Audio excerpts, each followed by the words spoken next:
I got a real treat for you today. The great Steph Ruhle. Steph's a good friend of mine. She's, of course, the anchor on the 11th Hour on MS Now, and senior business analyst. And I have to tell you, before we start, you are doing such a great job lately. I mean, you've really caught your stride in the last year. I mean, just passionate, smart. You can play both sides, not play both sides. You see both sides. You call it as it is, but not in a nasty way, just in a matter-of-fact way. You're doing great. And I just have to say that. Thank you. Thank you. I actually think coming from a nasty place only hurts all of us. Like I actually believe there's only two lines of energy. You're either coming from a place of love or you're coming from a place of hate. And even if you're super critical, if you come from a place of love, like I know that you do, it lands better. Nobody wants to be scolded, insulted, screamed at. You can give it to them straight and give them something really harsh. But I think that the cruel, vindictive, twisted meanness is what we have to get rid of across the board. I just did a rant, and I never refer to another media person, but I had to talk about Megyn Kelly. I don't know if you saw her, but to basically come out and say, I don't feel sorry for Alex Preddy, and then goes into her whole reasons why. But like, somebody died, and he's a U.S. citizen, a decent man by any standard. You can't feel bad about that and have your political views. We've lost our way. Not we've lost our way. Certain people have lost their way. But Donnie, that's about something else. It's clickbait. It's all it is. Yeah. When people are a provocateur, yes, they have to say things to provoke to matter. Yeah. The challenge for the rest of us is to say things that matter without, yeah. But I mean, it's to not be provoked, right? That's garbage. That's nonsense. You can make all the points you want to make without truly wishing ill on someone's mind, their body, their spirit. So to that, I say nothing. I hear nothing. I acknowledge nothing. Good for you. Well, look, before we get into this, so much to talk about. We were off camera talking about your new favorite show, a show I have not watched and probably will not watch. The greatest love story ever told. Heated Rivalry. Now, as a straight guy, and as I said, I'm a very gay straight guy. Not gay, but I mean, I'm very open to all lifestyles and everything like that. It doesn't interest me. And I think most straight guys would say that. Now, tell me why I'm an asshole, why I'm wrong. And, then you're missing out. Okay. All I'm saying is it's not even about gay. It's just this unbelievable love story. But to me, the takeaway is something I have felt for many, many years, that us straights have it wrong. My husband, at best, tolerates my personal interests. At best, I groan through his. These two men are true soulmates. Like, it's just this beautiful, beautiful show of what these hot guys go through for over a decade in secrecy. I'm just telling you, I get it. You're like, I'm Donnie Deutsch. I'm here for the ladies. No, I'm not. My point is, I'm not that guy. I'm the first guy that did it. Two gay guys. You want to connect with the ladies, Donnie? You watch yourself a little Heated Rivalry, and they're gonna have something to say to you. All right, I'm gonna give it a try.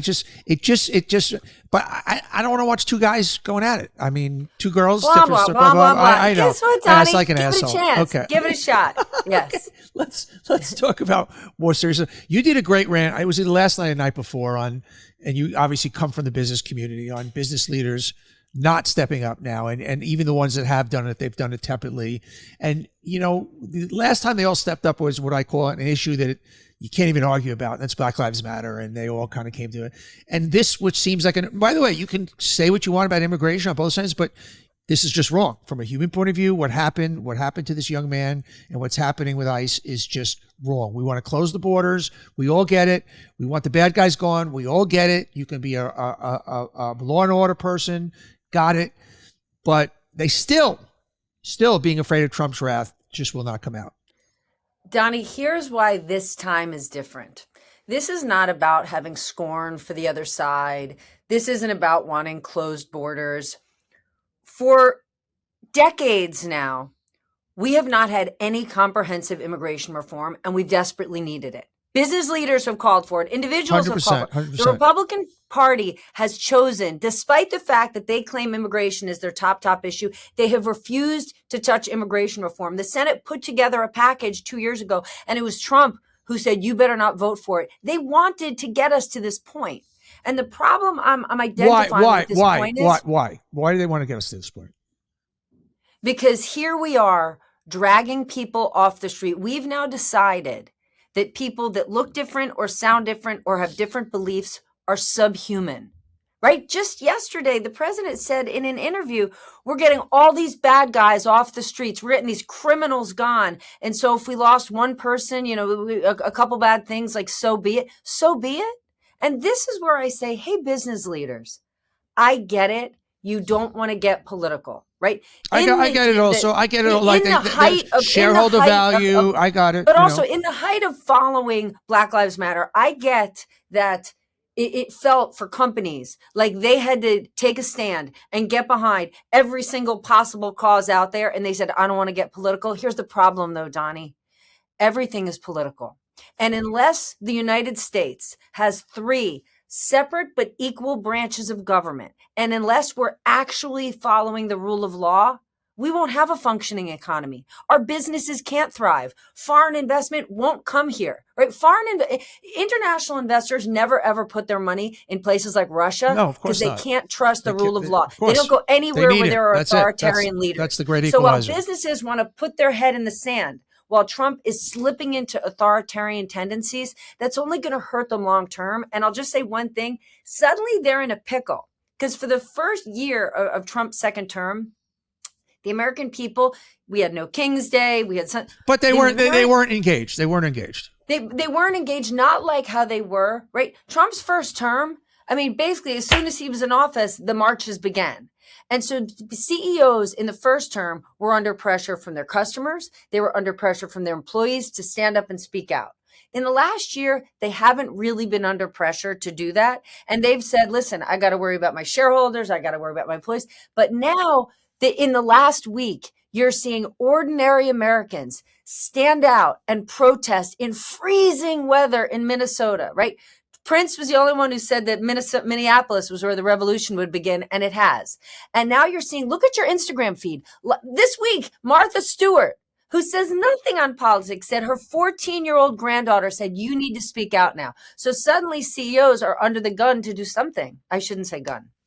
Bad choice of words. And obviously when they see Jamie Dimon, who I'm a big fan of, I know you are also, and they just go, okay, I don't need that fucking headache. And all Jamie did the other day at Davos was just basically in the most casual way, and he was getting baited, and he goes, I'm not going to bite. And he took a little nibble, and he just said, look, I don't agree with certain things we're doing on immigration. A nibble. And the thing is, Donnie, he stated the obvious. Yeah. He said tariffs cost American businesses and American people fact.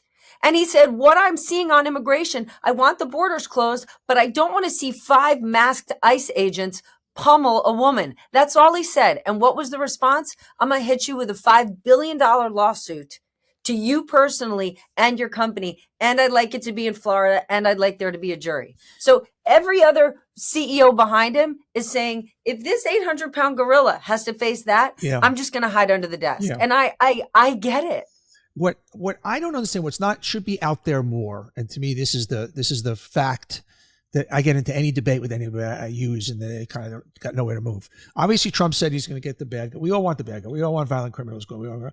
But only 7% of, according to the Cato Institute, only 7% of people that have been taken away are violent criminals, and only 30 some odd percent or have any criminal record. So like 2/3 are basically people working at Home Depot, people working in restaurants, people working in childcare, just being dragged away. We've seen the videos.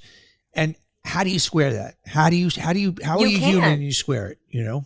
And Donnie, take humanity out of this. It's hard to do that, but okay, let's do that. But the politics are ridiculous. Yes. The politics don't make any sense. Take humanity out. Let's just say you and I are being brutal business people. We had a labor shortage before all of this. The 2 industries that grew the most last year, one was gambling, thank you, and the other is healthcare. And I'm not talking medical research because that all got cut. We have an aging population, and we have home health care workers we're hiring in droves. Do you know who works in assisted living centers? You know who works in nursing homes? Yeah. Immigrants. They do the jobs that people don't want to do. Not girls who just graduated from Boston College. No. So it's actually hurting our economy. What business leaders have said is we need comprehensive immigration reform. And that's what the government needs to work on. And that's why so many people are sick and tired of the government and they don't trust them. I mean, here we are, Donnie, we're 3 days away. We may have a government shutdown. And I get why Democrats want to block DHS funding. But at the same time, the average American is like, hey, dude, we elected you. Do your job. You and I have talked about the Democrats a lot and how we just see there's a real soft belly there, particularly with their pendants to lurch far left. Are they going to get it right this time? Are they going to understand that you cannot get elected in this country if you are hard left, and that the answer is right now they have the story to tell. They have the story to tell on healthcare. They have the story to tell on affordability. They have the story to tell if they get it right. Well, I actually think you can get elected if you're hard left, but you can't get elected everywhere if you're hard left. Well, that's what I'm saying. Right? New York, okay, yeah, Louis Sue got elected. Yes, yeah. but I'm just saying, I think it's not hard left or centrist. You have to know your constituents, and you have to speak to those So what I'm saying is the 7 swing states. Mikey Sherrill got elected in New Jersey. Spanberger got elected in Virginia. They were not getting elected in New York City. No. Mamdani was. Yeah. The answer is actually speak to your constituents and provide solutions for them or promises that you're going to do that. And hopefully Democrats are going to do it. I mean, in my opinion, Donald Trump is serving the midterms up on a plate. He really is. Whether or not they execute, that's on them. I've seen, even before what's happened in the last few weeks in Minneapolis, I've sensed Trump's grip weakening a bit. I felt for the first year just this absolutist, and I was really worried about our future. For some reason, I feel it's holding. Yes, there's Greenland, and yes, there's Venezuela, and yes, there's building the Trump wing, and yes, there's all the inane things, the Kennedy Center. We can go on and on and on and on. But you get the feeling that somehow it's holding, and I wasn't feeling that way a year ago. Wait, it's holding, meaning you think Trump still has support? No, I feel, well, of course he still has support, but I don't feel that we are in danger of losing our democracy. Where I felt that way. I feel that somehow his grip is weakening a bit. I think his grip is weakening a bit because I think Trump's first year has been 100% self-serving, Well, right? Trump has had 2 rallies total. In his first term, the MAGA base, that was his lifeblood. Yeah. Trump 2.0, I think Trump is personally happier than ever. Look how rich he is. Oh yeah, and that's so much what it was about. And also he gets to live gets to live in his bubble. So he never has any interaction. Not only is he living in his bubble, he's living in his bubble surrounded by super rich people. We now have American oligarchs, right? He's got Tim Cook. He's got Andy Jassy. How about Tim Cook and Jassy the other night at the Melania premiere, the day of the shooting? I mean, I know you know Tim. Doesn't he have people around him that say, by the way, by not going doesn't mean you're snubbing him. You just don't have to go.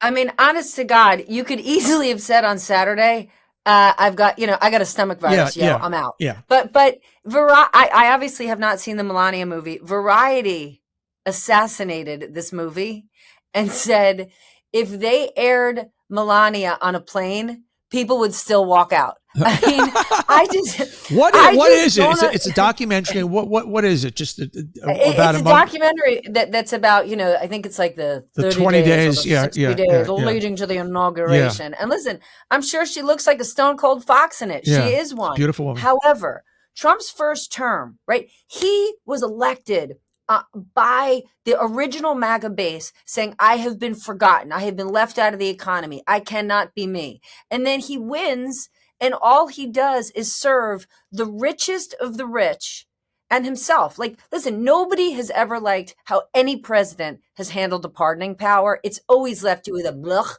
But this, I mean, you pardon the biggest guy in crypto, okay? And then within weeks, his crypto platform is now partnering with Trump's crypto platform, and they are making billions of dollars. And I really think while he may have curried favors with super rich people, lots of Americans who voted for him for many reasons are like, are you kidding me, dude? Just yesterday, inflation is not as bad as it was, but he said inflation's an old-fashioned word. It doesn't even exist anymore. Brother, it's still at 2.7. Where is it? What's the latest number? I mean, so it was at 3. It was at 3 when Biden left. I mean, it's basically in the same place. Yes. So it's better than where we were.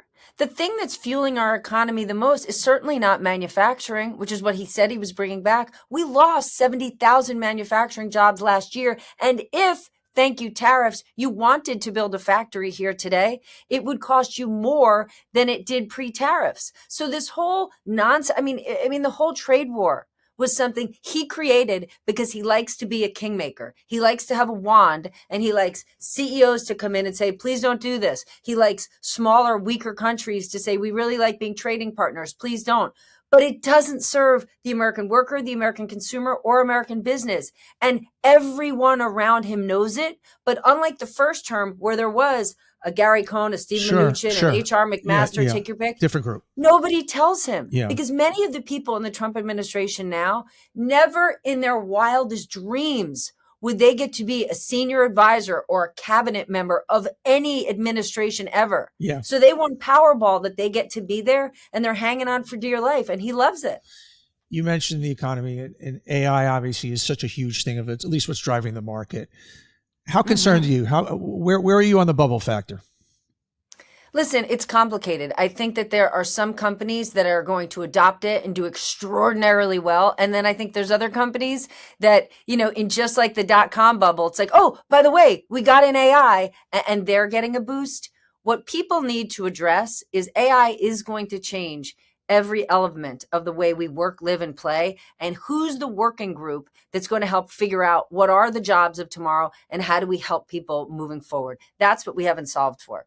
But how about, I'm asking more of like, are we setting ourselves up for, I don't want to say a crash, but a huge correction just because there's been the valuations of some of these companies. And obviously there's going to be winners and losers as there are in an industry. But I'm saying, how fragile are we as far as territory right now? We absolutely can be. I mean, listen, Who knows? Nobody has a crystal ball. But when you say the market's booming, that magnificent 35% of the market's booming, right? This small universe of mega companies that are not impacted by immigration, that are not impacted by the tariffs, they're doing phenomenally well. But go one step beneath. Yeah. Look at all sorts of them. Look at retail businesses. My gosh, so many are suffering. How are you feeling about life? You cover it every day, and I'm an optimist by nature, and we cover obviously the planes that don't land on time. Where are you on the Steph Ruhle optimism scale? Whereas, okay, I'm really fucking worried versus I know we're going to be okay, and it's somewhere in between. I got to say, I'm really inspired. It is, but I'm inspired. I was frustrated last year when you would watch the administration lie and then lie again. And we would be in very fancy company with people just making excuse after excuse for Trump, because it'd be really nice to do business in a world of Trump because you weren't getting hit with regulation. But more and more really smart people I know are getting worried that these are not free markets. This is not capitalism. This is state-run capitalism. Okay. As the president is plucking, I'm going to take a piece of this business and that business. If we saw Bernie Sanders or Elizabeth Warren do that, the world would flip upside down. Yeah. But where I am feeling sort of this beautiful sense of optimism is I think there are all sorts of people in the United States, right? Look at your social media feed. Some of the same people who were upset about the death of Charlie Kirk, which was very sad, are now super upset about the brutal killing of Renee Good and Alex Preddy. People just saying, this is not America. This is not who we are. What I think we're experiencing, Donnie, is a profound loss of humanity and decency. Yes. And I don't think that our business leaders or our political leaders are going to save it, but I actually think people are. People are good. Starting to happen. People, I believe that, I love your overall assessment. I believe people are very good, and I believe that's one of the reasons the system's going to hold. I'm also seeing for the first time, and I have a lot of, as you do, a lot of friends who are Trump voters. This is the first time that they're going like, this is absolutely wrong. Not like hamana. I had one friend say, well, this is collateral damage. We're getting all these bad guys. And so a couple of people die. But other than that, most of my friends have been like, this is just wrong. I'm going to just call it as I see it. And this is the first issue on Trump I've seen that with. I've seen this and Greenland last week. Yeah. Greenland last week, people that I speak to, I mean, like the smartest business guys, the smartest investors that I talk to were shaking their head on Greenland. Like, what the F is he doing? Greenland. Like, we already had everything that we wanted from them. And if we wanted anything more, we just had to say pretty please and thank you. And they would have given it to us. Sure. Instead, like, people talk about Trump derangement syndrome. He has it. Yeah. He wants his name, right? He did that post last week with the American flag on Greenland, on Canada, and on Venezuela. Okay, Mark Carney has never had more swagger, sexy, or cool talk about, in his whole life. Talk about big dick energy, you know, really. I mean, in his whole life. Okay, let me tell you, Mark Carney has never had BDE in his life, right. And it couldn't be bigger than it is right now. Yeah. I mean, listen, between heated rivalry and Mark Carney, Canada's having a moment, okay? You figured out a way to bring them together. You knew I was going to find it. One thing that encourages me for the future, is J.D. Vance. And when I say that, I mean, before your mouth drops, is Trump doesn't translate. J.D. Vance is not Donald Trump. No. And Donald Trump is a one-off. And once Trump is gone, I'm not saying MAGA is gone, but he is a unicorn. His charisma speaks for itself. He's able to do the things he does because of the other skill sets he has. J.D. Vance is the complete opposite. Okay, Donnie, I think what you're saying is so important. And it's important that you're acknowledging Donald Trump's talents and Donald Trump has a brilliance to him. And if you can't figure that out now, that the guy has ascended to the president of the United States, he may not be a good guy. You may have issues with him, but you have to acknowledge a unique skill set. I mean, a real set of talents. I acknowledge this all the time, and people light themselves and me on fire when I say this. That's ridiculous. But how could you not at least acknowledge his keen political skills, that this man, and I'm not even going to list all that's wrong, was able to ascend to the presidency. That's it. What else do you need to know? By the way, he may not be curious, he may not be intellectual, but there is a genius in there that you have to acknowledge. And I don't want the listeners to go crazy on that. Watch what happens this week, okay? Because I think, so Donald Trump does not have deep beliefs. Now, he's transactional. He's surrounded by MAGA zealots who actually believe it. And so I'm interested to watch what happens this week following the killing of Alex Preddy, because Trump can read a room. He's reading it. Trump can truly feel the vibe shift, right? So as he feels the vibe shift, you're watching him back away from the brutal, awful, draconian things that the likes of Stephen Miller and Kristi Noem said in the minutes and hours and days following Alex Preddy's killing. So it's going to be interesting to see, is there collateral damage? Does Stephen Miller lose some power? Does Kristi Noem lose power? Now, to be clear, these are Trump's policies. They're not Stephen's or Kristi's, but he will likely shift because the American people will shift. He did it already. I mean, he put her on the sideline. He got rid of Bovino and his nice coat. I always like to talk about his coat. I'm not even going to say what it is. But he's already done that, and it's going to be interesting. I think he's kind of like set it up, hasn't done anything definitively, and I think he wants to watch the room now, as your point is. Okay, but that's where you kind of like to lean back and watch MAGA. Like, right, I think about my own mother, who would always argue against, what do we need all this foreign policy for, Stephanie? I understand how much you care about USAID, but I care about the kids. I care about the kids in West Virginia who aren't getting a good education. All right, Louise, then how do you argue? How do you argue for Trump wanting to say, I'm going to buy Greenland? We're going to occupy Venezuela. Like so many of the things he's doing now, his international jet setting and the money he's spending and the boots that are about to be on the ground. How do those original Trump supporters, who was America first, how do they support these moves? And it's tough for them. The one thing I would support dramatically, if whatever we do in Iran, there's a moment in time and there's a real opportunity now. I mean, at least we've been schooled our entire life that Iran is the head of the snake, that it is the financier of, I mean, obviously Qatar is the financier of all terrorism, the central nervous system, and it's a moment in time. I mean, you talk about solving problems. You solve the Iran problems, we are a different world. A different world. Listen, there's a good chance we still take action I there. think we will. And I actually think Minneapolis is going to speed that up, to tell you the truth. I think absolutely. I think it's, no. I agree with you. I think Minneapolis and all the bad press around Minneapolis will speed that up, and we're going to take action there. And listen, in terms of military action, the way we executed the strike on Maduro, incredible. I mean, incredible. We don't, you get those moments where you go, we are motherfuckers. We have it down. All the movies we watch, Zero Dark 30, and you go, fucker, man. We don't fuck with us, No. When you see those, you're like, holy cow, we get it done. But I will just say, I think that after a strike like that, it gives the president a little bit of false sense of security, because then 2 weeks later, he openly takes a dump on Europe because he's like, they're a bunch of punks. They can't touch our military might, and they might not be able to, but there's no reason to go to Davos and dump on Europe because you think I'm the biggest, I'm the strongest, I'm the best. Like, you can be the right hand and the left hand. You can have it all. And why he throws that out for his own ego, I don't understand. Well, he does for his own. Does he understand that the combined GDP is almost as big as the United States, and that the GDP of Russia is like not even as big as Texas? I mean, does he understand that the importance, geopolitical reality? You and I could go on chapter and verse post World War II.